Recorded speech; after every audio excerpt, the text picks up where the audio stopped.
Hello, I'm Dr. Q. Welcome to my channel. This is the 6th class of Principles of Economics. From this video, I start to cover the concept of market and demand. Everyone uses market and knows about market.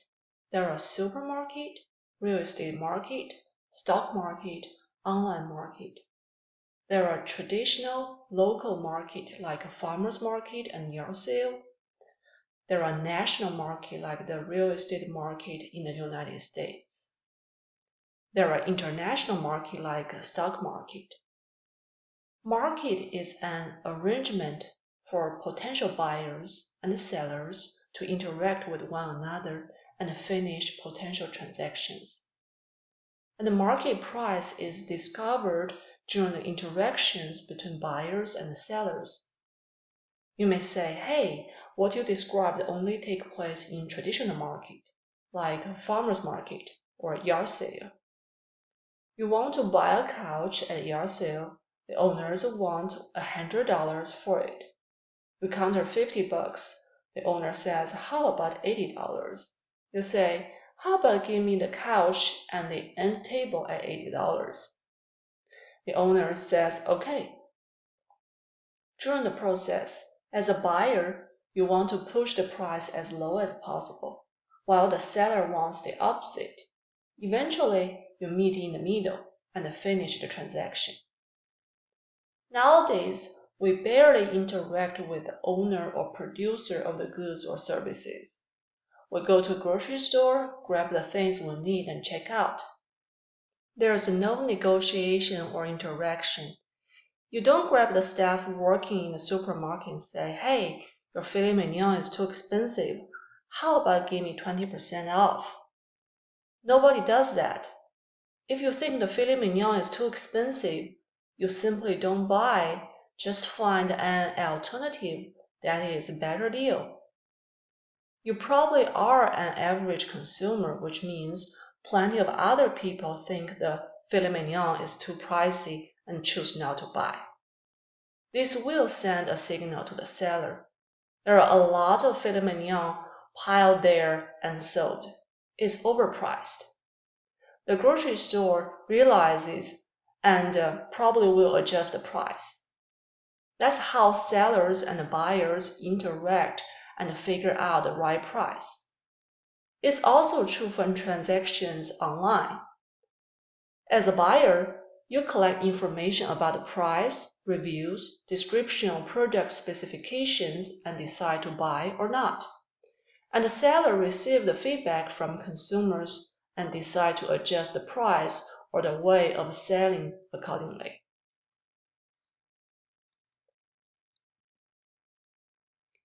It's obvious that there are two groups of social identities on the market. The buyers, they're the group of people who demand goods and services. In economics, we call the force from the buyers demand. The other group, sellers, producers, make goods, services available for the society. They represent the supply side. In this video, I like to focus on the demand side.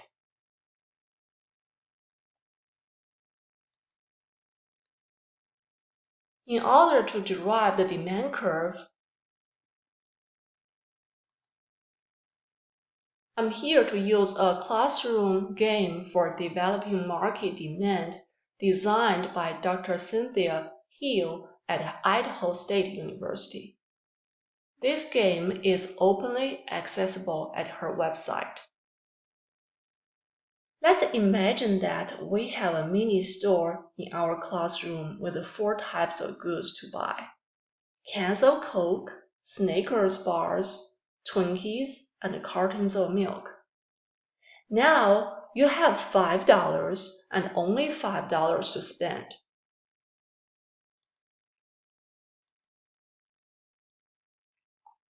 Forget about the cards, e-payments, or any other method of payment. You can buy any of the 4 goods we have in the store at any combination. the price for every item is $1. You buy to consume now. You have $5 and you have to spend them all. Please log the amount of each type of items you'd like to buy with a $5 budget on the Situation 1 table under Individual Quantities column. If you don't want to buy one good at all, please enter 0.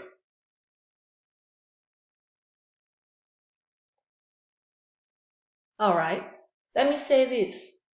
I bet everyone's data are different. Previously, some of my students spent all $5 on buying Coke. Someone loves Snickers. Someone cannot buy any because they're allergic to nuts. Most people are not fans of Twinkie. Someone's quite healthy, buy a lot of milk. Most people buy a good combination of everything.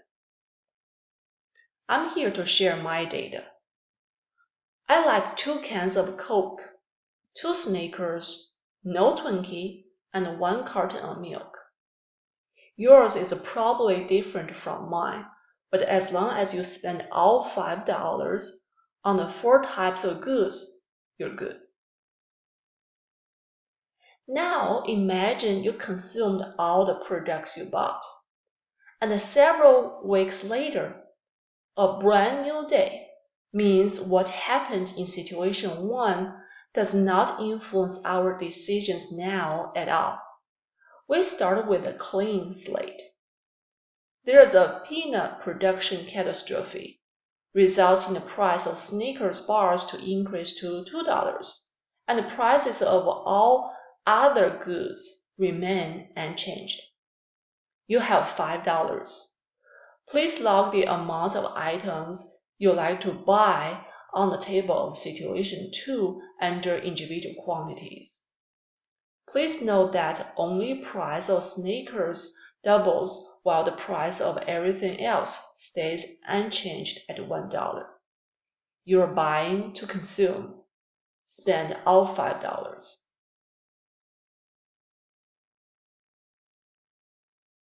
Alright, let me share mine. I still want 2 cans of Coke. For Snickers, I want 1 as it's getting pricey. I still don't care for Twinkie. I like 1 carton of milk. My purchase combination exhausts all $5. Now let me guess. For those ones who didn't buy any Snickers because of allergy, you still log the number as 0 for Snickers. For the ones who did buy some Snickers in Situation 1, you either buy the same or smaller amount in Situation 2.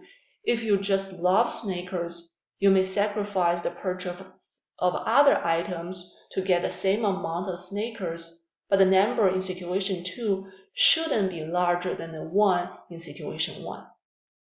Why? Because Snickers are pricier. Let's think about the extreme case. If one loves Snickers and doesn't care for anything else, and she or he'd like to spend all $5 on buying Snickers. In Situation 1, the maximum amount of Snickers he or she could afford is 5. In Situation 2, where the price of Snickers double, he or she could only afford 2.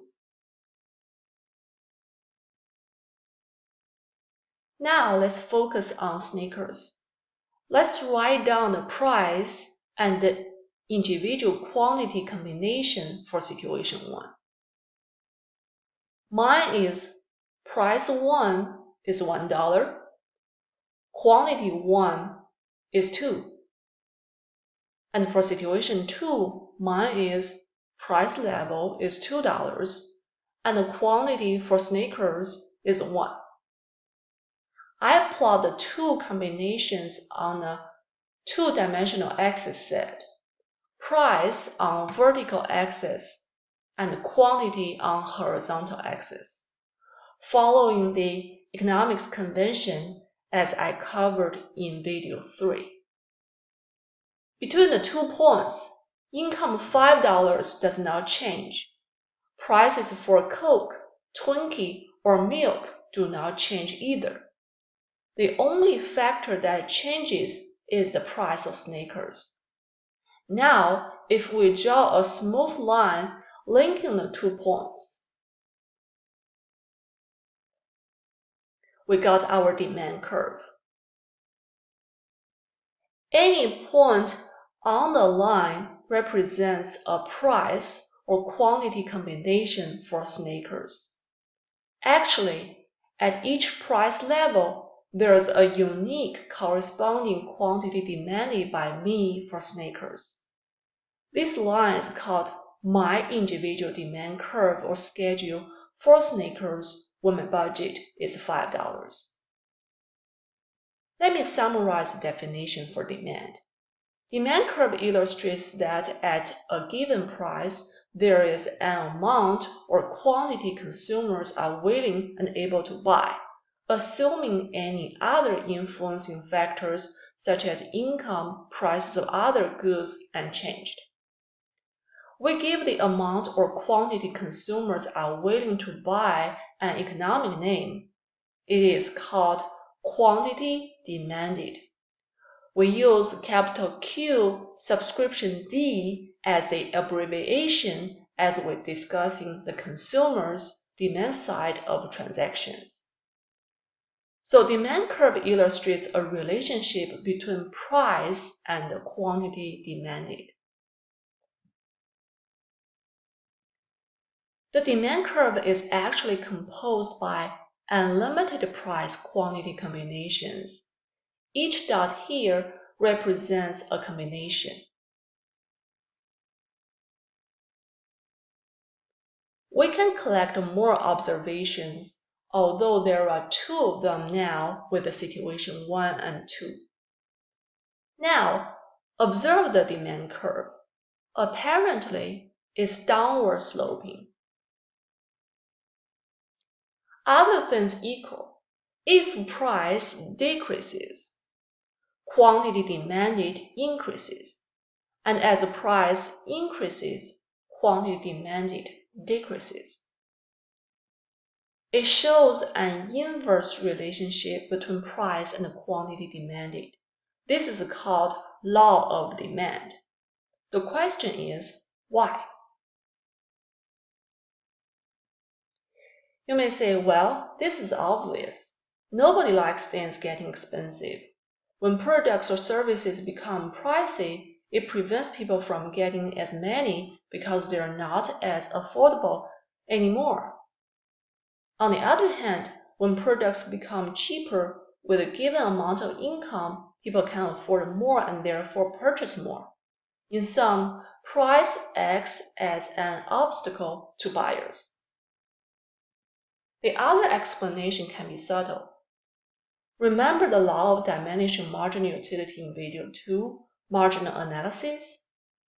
In my donut example, as I keep eating more donuts, the extra utility happiness brought by additional donut eventually declines. Because the extra happiness generated by consuming the same product is getting smaller, the sellers have to lower the price to attract more purchase from consumers. That's why there is buy one, get the second one half price approach. I buy a pair of jeans, I probably do not need another similar one unless there is a nice deal. The third explanation is income effect.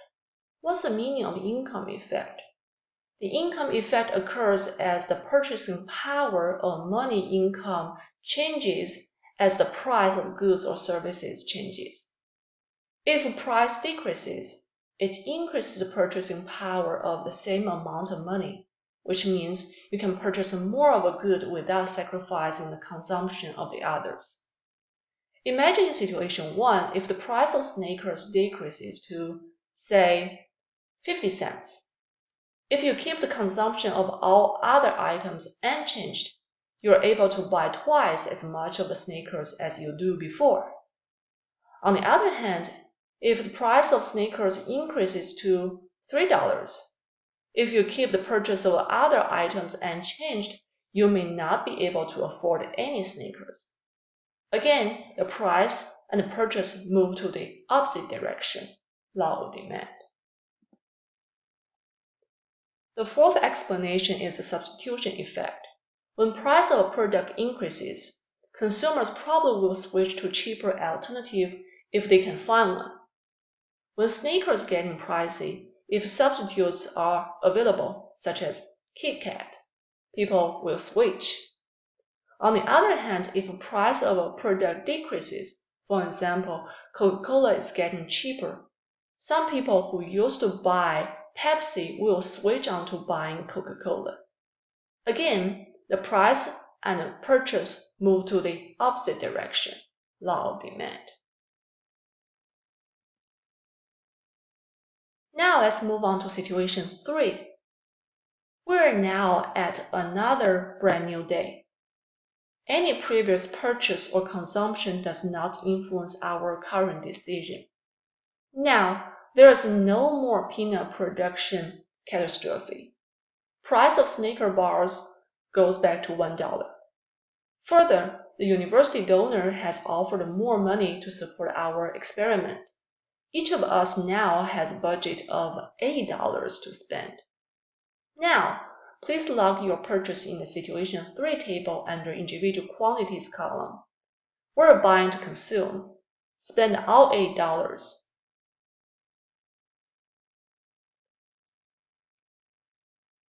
Alright, here are my data. I want 3 cans of Coke, 4 Snickers, no Twinkie, and 1 carton of milk. Again, yours can be and probably will be different, as long as you spend all $8. Now let's move on to situation 4, another brand new day. Whatever happened before does not influence our current decisions. There is a peanut production catastrophe again, and the price of Snickers increases to $2, while the price of other goods stays at $1. You have $8 income. You're buying to consume. Make sure you spend all, which means the monetary value of all items sum up to $8.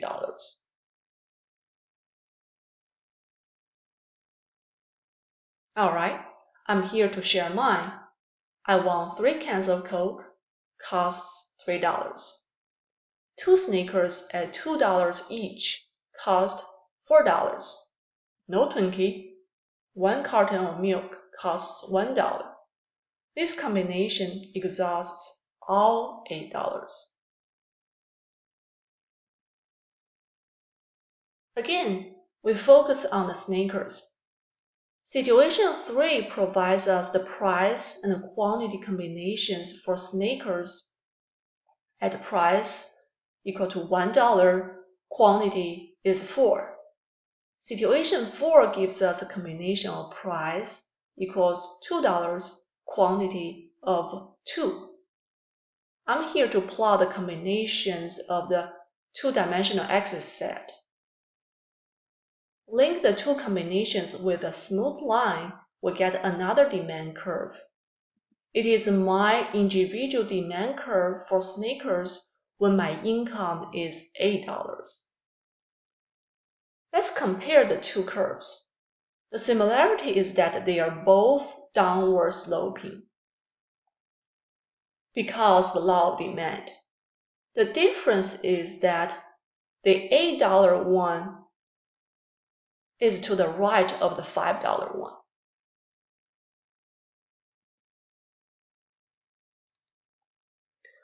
What that means? It means that at each price level, the quantity of Snickers can be purchased when income is $8 is bigger than the quantity purchased when income is $5. This is true everywhere. It's not a movement along the same demand curve anymore. It's not price changes, quantity changes accordingly. Instead, the previous price-quantity relationship does not hold anymore. At each price level, there is another bigger quantity. When this happens, we say the demand relationship changes. For this case in particular, the demand increases, shifts to the right-hand side. I like to provide a quick summary. If price of a good or service changes, nothing else changes. We can move along the same demand curve to find the new quantity level. Therefore, price changes, quantity changes. But if something else changes, such as income increases, the original demand does not hold anymore. Instead, move to a new location. It does not mean that we have two demand relationships at the same time. Instead, it means the original one moves to the right-hand side. For the convenience of comparison, we put both of them on one axis set. In summary, if other things change, things other than price change, the demand relationship changes. Demand curve shifts to a new location. In particular, if there is an increase in demand, demand curve shifts to the right-hand side, means at each price level, bigger quantity is purchased. If there is a decrease in demand, demand curve shifts to the left-hand side, means at each price level, lower quantity is purchased. Here, please note that I keep the arrows horizontal to the right or to the left, as opposed to northeast or southwest, or upward or downward. Keeping the arrow rightward or leftward shows that at each price level, how quantity changes. This way, we can keep it consistent with the supply change we're going to cover later. Other than income, there are several determinants that changes demand, and therefore shifts demand curves. Therefore, they're called demand shifters. The first determinant apparently is income. From our Snickers bars example, we derive that when income increases from $5 to $8, there is a higher amount purchased at each price level. Demand increases, shift right-hand side. If income decreases, lower quantity will be purchased at each price level. Demand decreases, shift left-hand side. This is true for normal goods. Normal goods refer to the majority of goods or services that demand goes up when income increases and demand goes down when income decreases.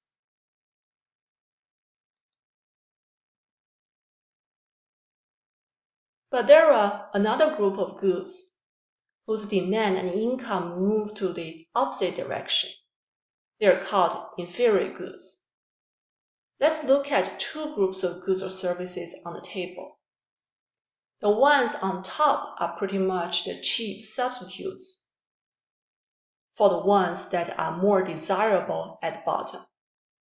For commute, urban bus or Trans-City bus work okay, but people would prefer to drive or fly if they can afford because those are more comfortable and convenient. Instant cup noodles, Spam, are considered inferior goods to their more desirable substitutes such as homemade or restaurant-made noodles. For most people, credit card is to-go method to pay on credit. However, someone may have too much debt or cannot go through the background check paperwork by credit card companies, so they resort to use payday loan.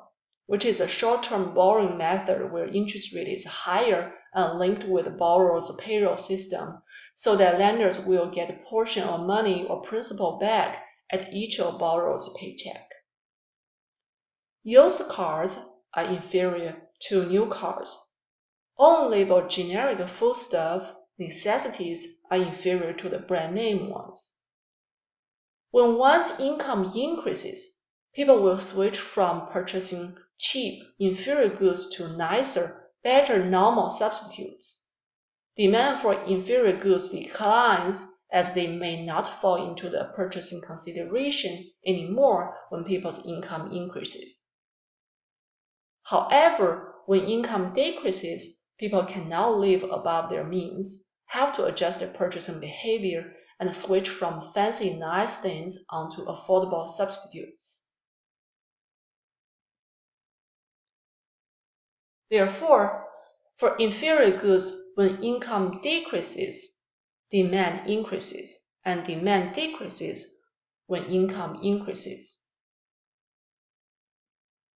The second determinant I'd like to discuss is consumers' tastes and preferences. Apparently, when a good or service gains popularity, people would like to buy more of it. Every year, there are some must-have items in a wardrobe.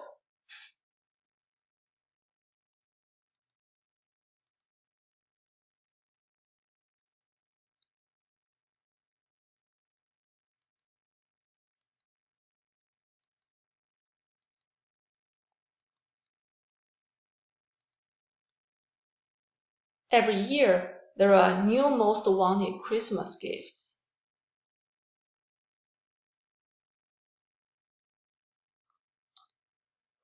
When product is preferred by the consumers, more of the product will be purchased, no matter at a full price or at a discounted price.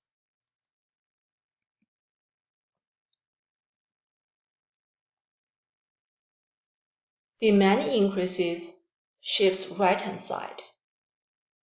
And when the product is replaced by some new, cool item, people will stop buying it. Demand decreases, shift left-hand side. The third determinant is the price of related goods. We wouldn't think goldfish and wristwatches are anyhow related. Two products are related to each other if they serve the same need or they have to be used together. The first type of related goods are substitutes.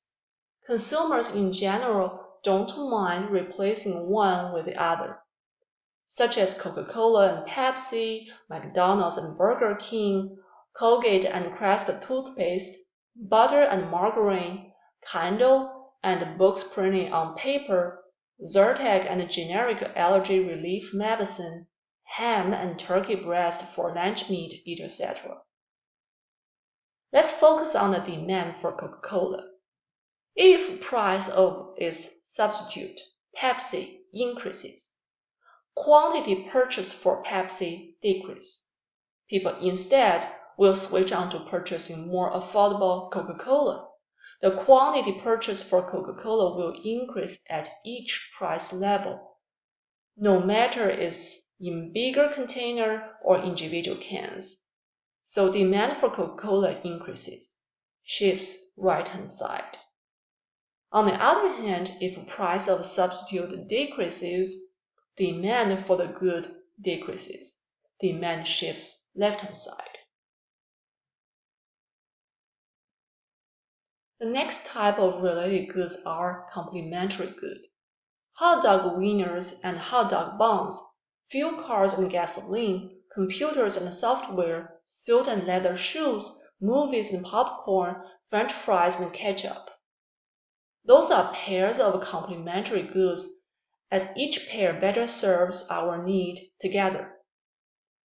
If hot dog wieners are cheaper because of sale, people will purchase more of the hot dogs. Quantity demanded for wieners increases. Meanwhile, people will buy more hot dog buns to eat with the wieners. Demand for hot dog buns increases accordingly. demand curve shift right-hand side. Another example, according to the U.S. Energy Information Administration,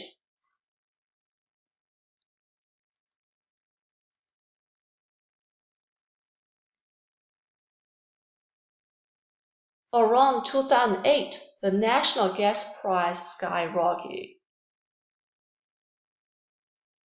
We saw some gas price above $4 per gallon in 2008 summer. How will that influence demand for complementary good, fuel cars? You may say, you still have to drive the car if you need to. That's true. In the short run, people may not be able to do much about the cars they own. But when high price of gasoline persists, people think about the alternative. Carpool, moving closer to work, thinking twice before a long drive at the start. Besides, plenty of fuel-efficient cars and electricity cars such as Nissan Leaf, Chevy Bolt, Tesla, BMW i3, i5 were developed in a timely manner and soon became popular.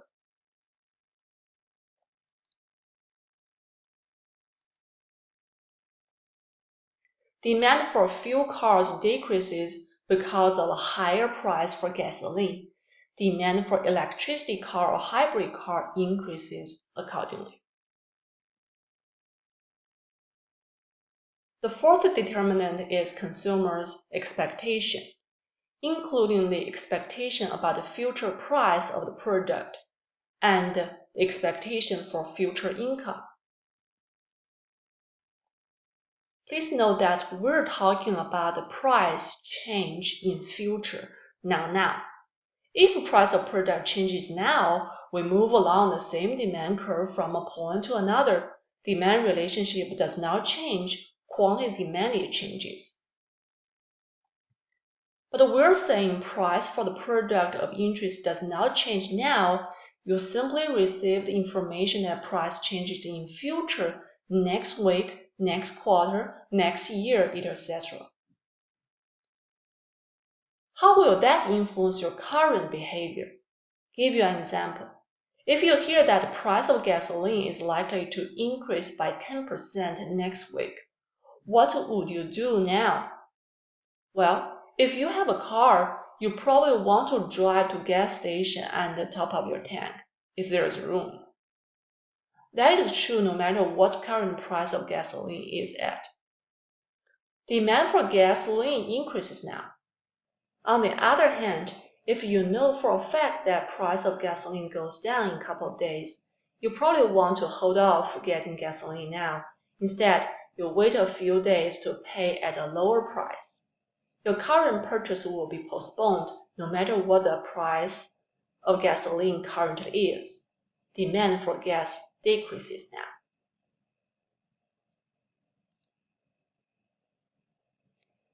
How will future income influence the current demand? If future is bright, for example, you get a nice job offer upon graduation, you probably won't be as frugal and may loosen the purse strings a bit as you have some sort of security. Spend some more and demand increases for now, as future income increases. On the other hand, before the pandemic lockdown, people know that the future is uncertain.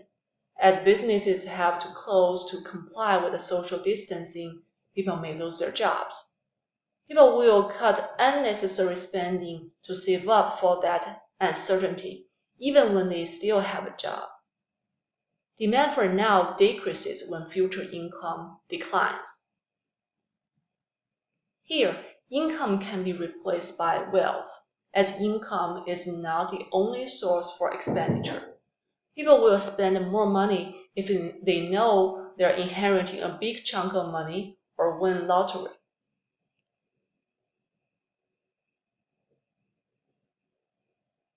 Lastly, there is a determinant influencing market demand. That is the number of buyers. What is market demand? All the consumers or buyers compose the demand side of the market.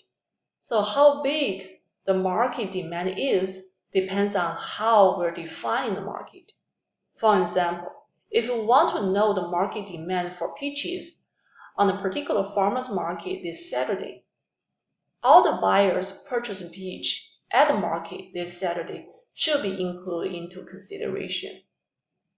Alternatively, the market demand for flights between Raleigh-Durham, Chapel Hill, and Washington, D.C. this Tuesday refer to all passengers flying the route on Tuesday. The real estate market demand this summer in the United States needs to cover all buyers of houses in the United States during the time period. Let's go back to our Snickers bars experiment. If we have 3 participants, me, Nick, and Vera, then the market demand for Snickers should summarize the purchase of the 3 of us. When income is $5, the price of Snickers at $1, I want 2 Snickers. Nick wants 3, Vera wants 2.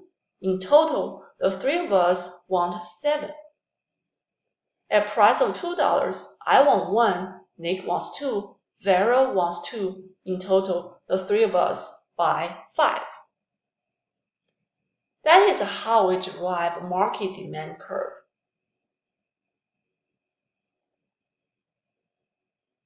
Now, if we have more people join our experiment, number of buyers increases in our market. The number under the market quantities should get larger. Therefore, demand increases, shift right-hand side. If number of buyers decrease, demand decreases, shift left-hand side. Another example, the demand for almost everything is bigger in New York City than the demand in any other metropolitan area, as the population or number of buyers is larger there. In COVID-19 pandemic, buyers for facial masks, hand sanitizer, and other personal protective equipment increases, demand increases accordingly.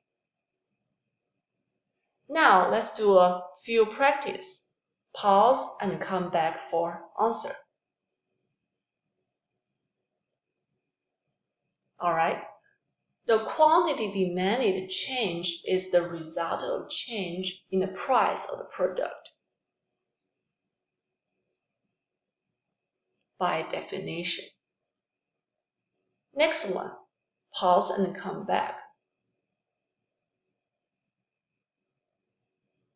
Alright, at the price of $5, if we want to figure out the market quantity demanded, we need to include all the quantities demanded by individual consumers. That is 6 plus 5 plus 7, it is 18 in total. Another one. Pause and come back for answer. Alright, this one tests the knowledge point of a relationship between demand and income. The question here describes a positive relationship. More books as income increases. Between demand and income, books is normal good to Harper. Last one, pause and come back for answer. Alright, if price of steak increases, people will purchase less of steak. Instead, they switch on to relatively cheaper lamb. This is true no matter where the price at for lamb. Demand for lamb increases, shift right-hand side. Alright, that's all I have for this video.